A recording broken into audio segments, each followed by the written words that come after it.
Cinéphile, bonjour. Je vous retrouve avec plaisir pour ce deuxième numéro de Quartier d'été dans lequel nous allons encore parler de films pas forcément très connus, mais qui mériteraient une sortie en Blu-ray, tout du moins une très belle sortie dans d'autres pays, puisque jusqu'ici, comme dans le précédent numéro, nous avions parlé de films qui étaient un peu délaissés ou difficiles à sortir pour diverses raisons. Je vais commencer par un film de Roger Vadim qui est sorti en 1960 et qui s'appelle Et mourir de plaisir. C'est un film qui est une adaptation d'un roman de Sheridan Le Fanu qui est paru à la fin du 19e siècle et dans lequel il est question de vampirisme teinté de saphisme.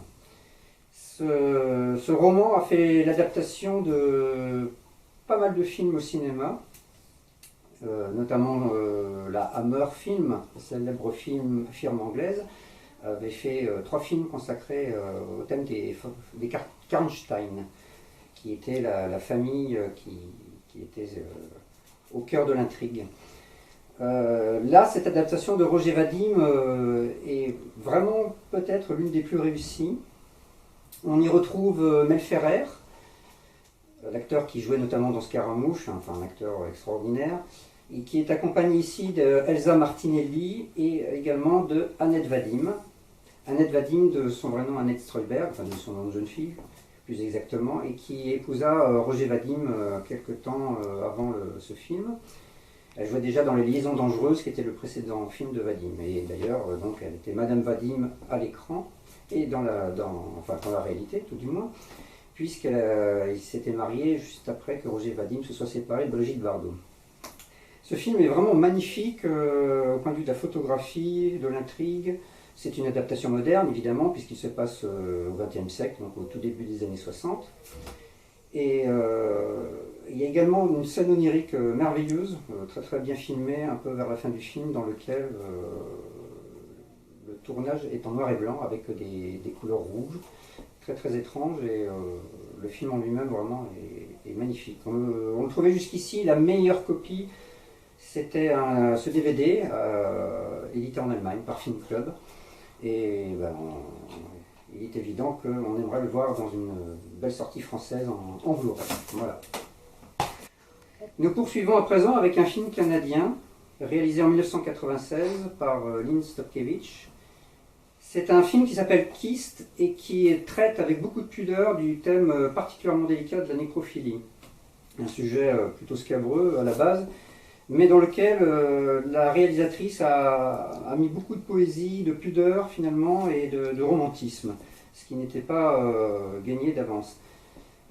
Ce film raconte l'histoire d'une jeune femme qui s'appelle Sandra, qui est interprétée par une très bonne actrice, hein, voilà, qui s'appelle, j'ai bouffé son nom, mais c'est pas grave, et Molly Parker, voilà. Et cette Sandra, donc, a une certaine attirance pour la mort depuis son enfance, et elle trouve un emploi dans des pompes funèbres en tant que thanatopracteur. Le thanatopracteur, c'est la personne qui est chargée de conserver les défunts avec les techniques d'embaumement. Voilà. Et la conservation du corps permet donc de faire des rites funéraires plus adaptés à la situation, évidemment, par rapport aux familles.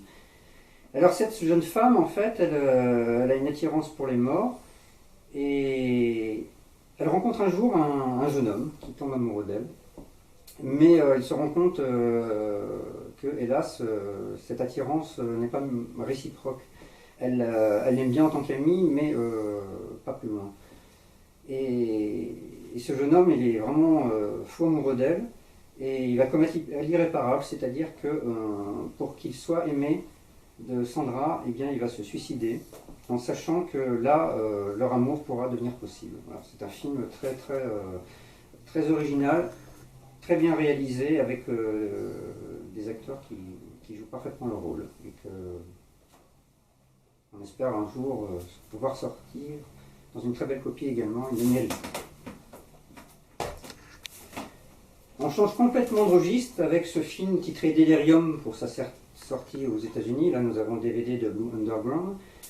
En France, ce film s'appelle Au-delà du désir. C'est un giallo un peu particulier, hein, on peut le dire, qui a été réalisé par Renato Polzelli, qui était un des metteurs en scène les plus fous du cinéma italien, en particulier, même du cinéma mondial en général. Hein. C'était vraiment un réalisateur dont la filmographie était très, très étonnante, et il mériterait un livre à lui tout seul. Hein.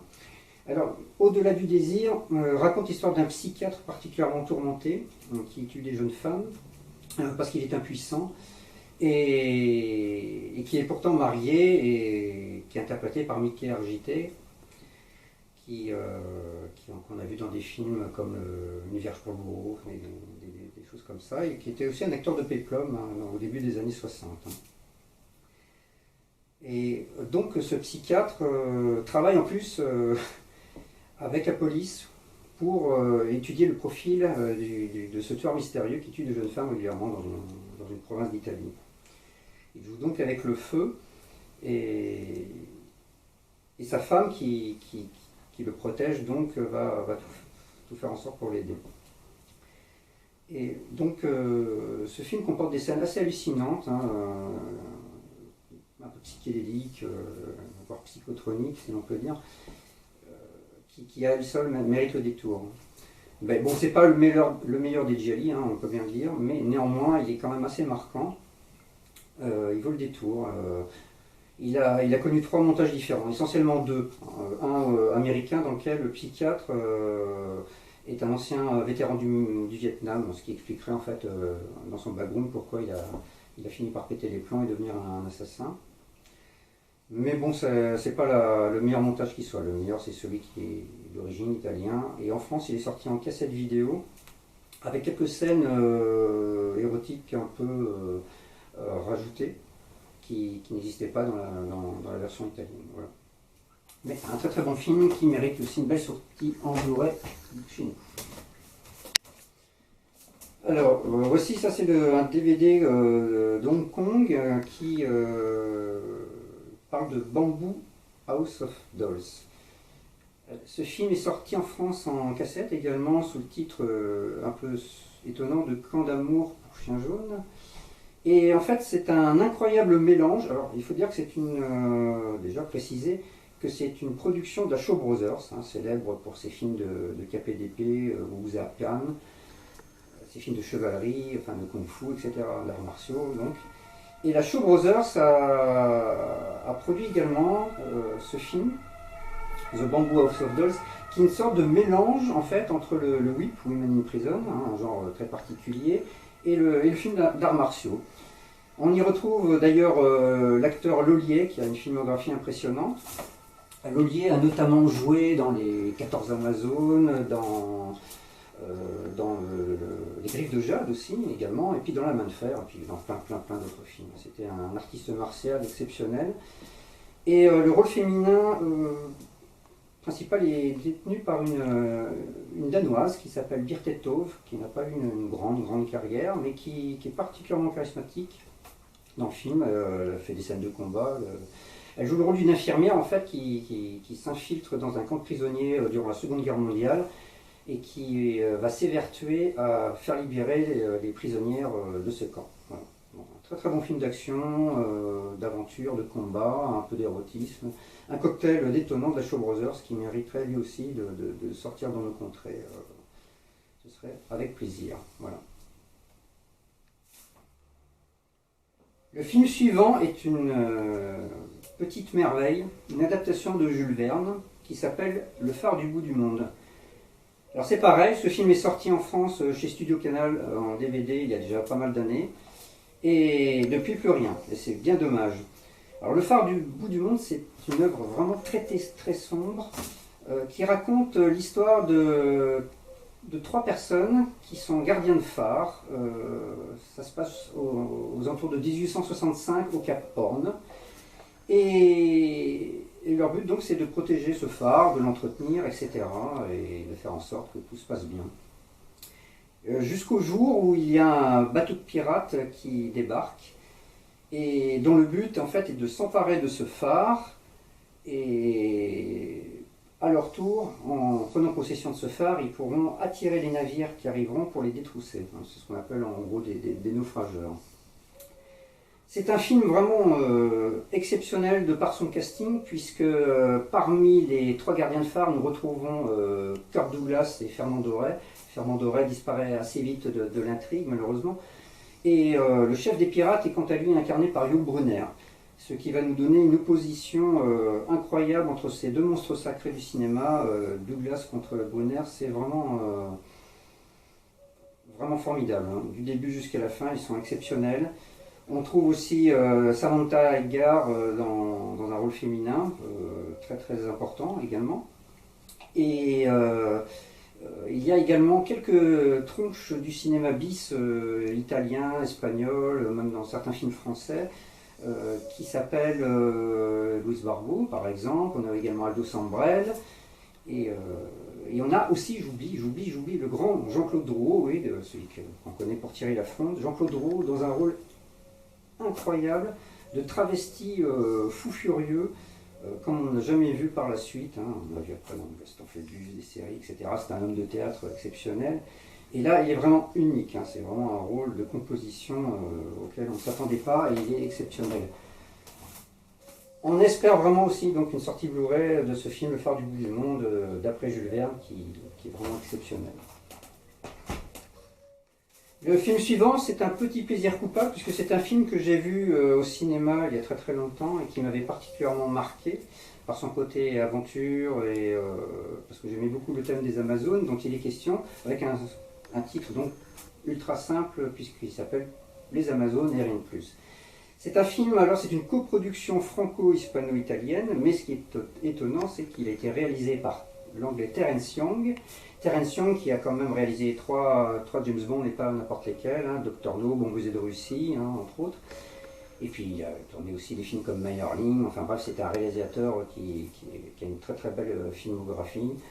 Et là, il s'adonne un film typiquement bis, hein, qui est concentré donc sur cette époque de l'Antiquité où il y a des Amazones.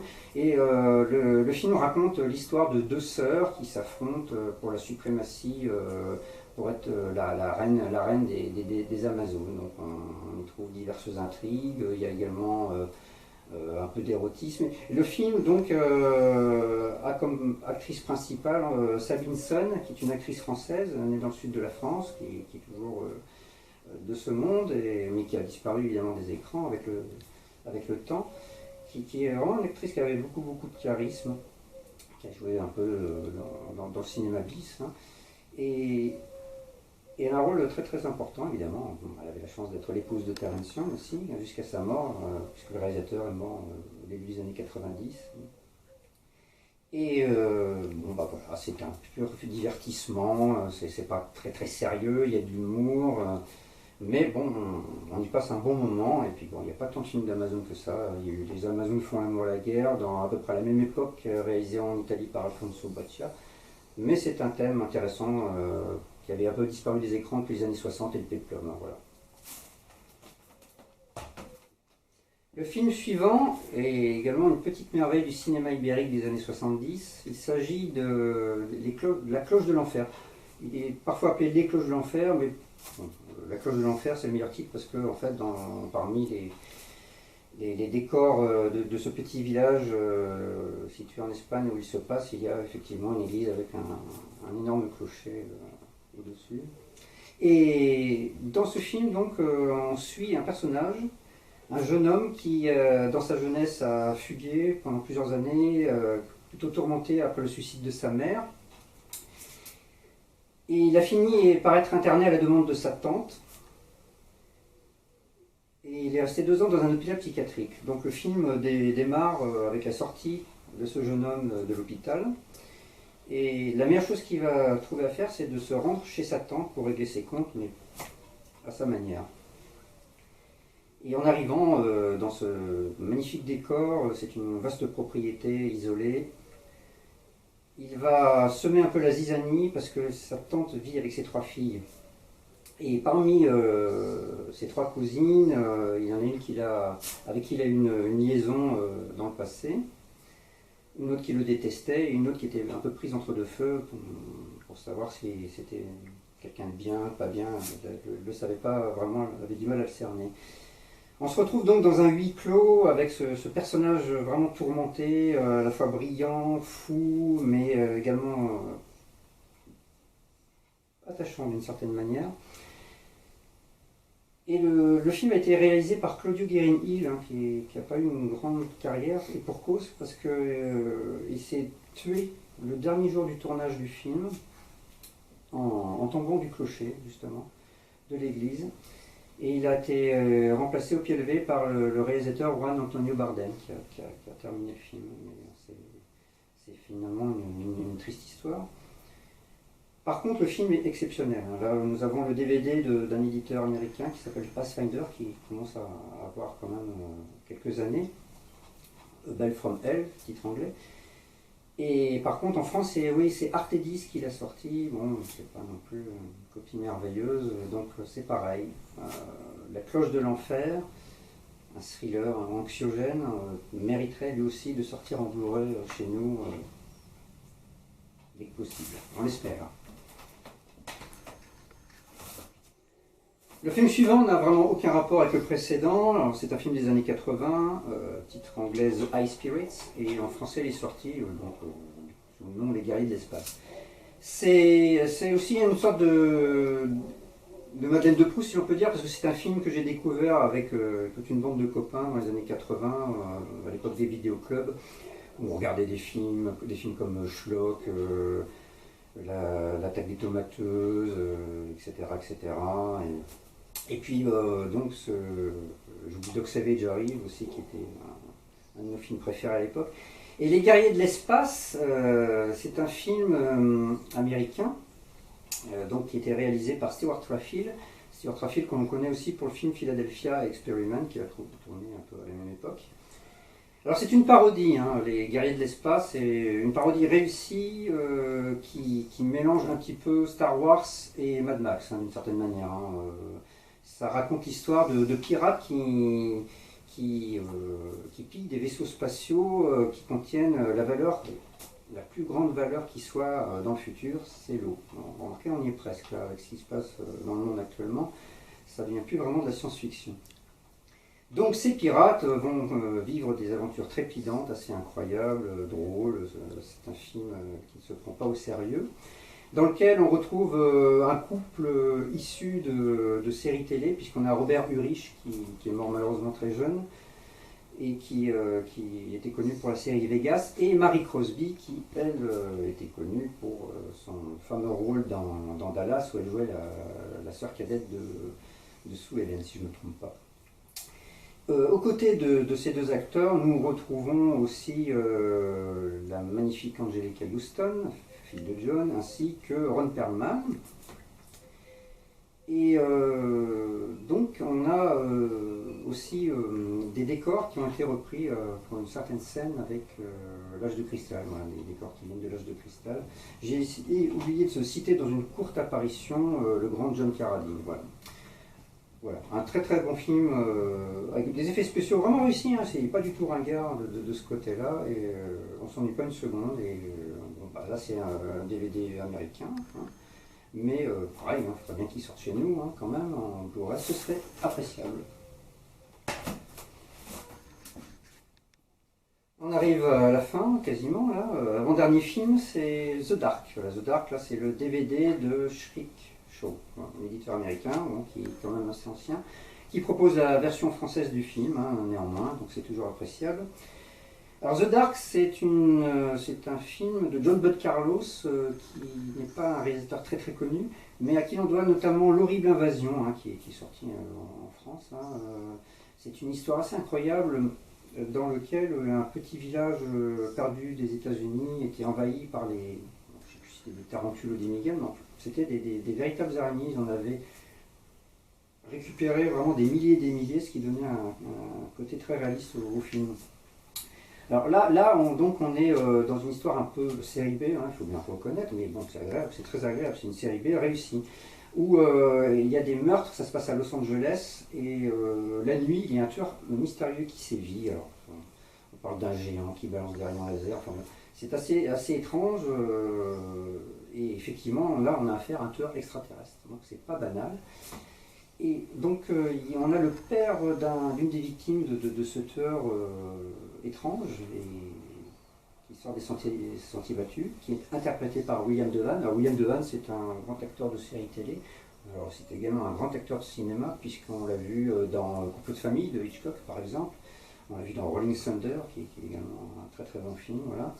Et puis aussi dans Marathon Man. Enfin bref, il a une filmographie exceptionnelle. Il est également interprété par Cathy Lee Crosby, si je ne me trompe pas.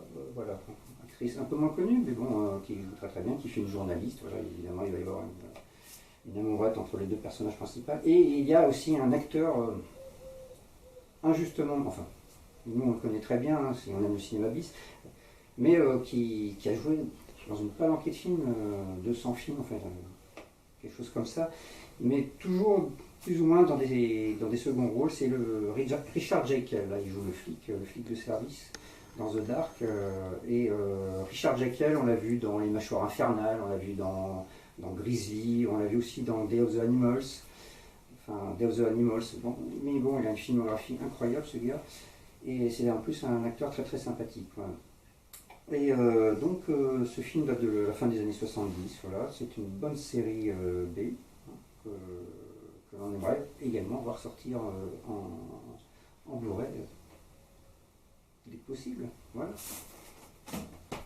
Et pour conclure, Le Choix des Seigneurs, un film des années 80, alors là on est en pleine période Heroic Fantasy au cinéma, et c'est d'ailleurs là que j'ai découvert ce film, et c'est d'ailleurs la seule fois que j'ai vu ce film, parce qu'il était sorti en cassette, bon j'étais passé à côté, et depuis en France il a complètement disparu de la surface, malheureusement. Le Choix des Seigneurs, c'est un film de l'italien Giacomo Basciato, qui n'a pas une carrière fulgurante au cinéma, c'est surtout un homme de la télévision. Hein. Et dans Le Choix des Seigneurs, donc l'intrigue se situe au début du IXe siècle, dans un contexte où les morts tentent d'envahir l'Espagne. Alors, c'est un film un peu exotique, hein, parce qu'en fait il est très esthétique, hein, il y a beaucoup d'efforts qui ont été faits sur les armures des chevaliers, les armes. Elles sont vraiment incroyables, elles sont pas du tout réalistes, hein, c'est très esthétisant, mais bon, pas vraiment sérieux, on peut pas le dire. Mais on était dans la mouvance des sous-Conan à l'époque, même si là on est plus dans le film de chevalerie, hein, quand même. Mais dans un contexte d'heroic fantasy, parce qu'il y a quand même de la magie. À un moment, on a une espèce d'alchimiste vicieux qui sera invisible pour courtiser une jeune femme qui n'est autre que la magnifique Tanya Roberts, malheureusement qui nous a quittés il y a quelques mois. Nous avons également dans le film Barbara de Rossi qui est une actrice qu'on a vue par exemple dans Nosferatu à Venise. Alors l'histoire, donc en fait, nous avons c'est l'actrice Barbara de Rossi donc, qui joue donc une personne qui possède une armure magique et qui va kidnapper une princesse mort. Voilà. Et qu'est-ce qui arrive, c'est que le frère de cette guerrière en armure va tomber amoureuse de la princesse mort, donc ça va provoquer évidemment des conflits, des histoires, etc. etc. Donc c'est un peu Gizmo, hein, si l'on peut. Et bon, il faut le reconnaître, l'intrigue n'est pas extraordinaire, mais c'est un film quand même qui vaut le détour. Hein. Et puis alors, si je veux convaincre un éditeur, il faut absolument le sortir parce qu'on est au moins deux, je dis bien au moins deux, à adorer ce film, à le vénérer.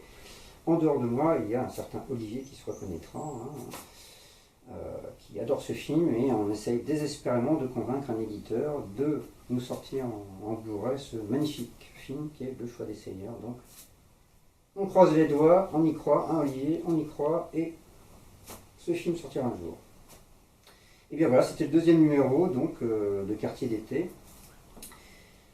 Et puis bon, à l'occasion, il y aura un numéro 3, on sera peut-être plus en été, mais c'est pas grave. Et puis je vous souhaite une bonne continuation, amis cinéphiles, et puis on se retrouvera bientôt. Au revoir et merci.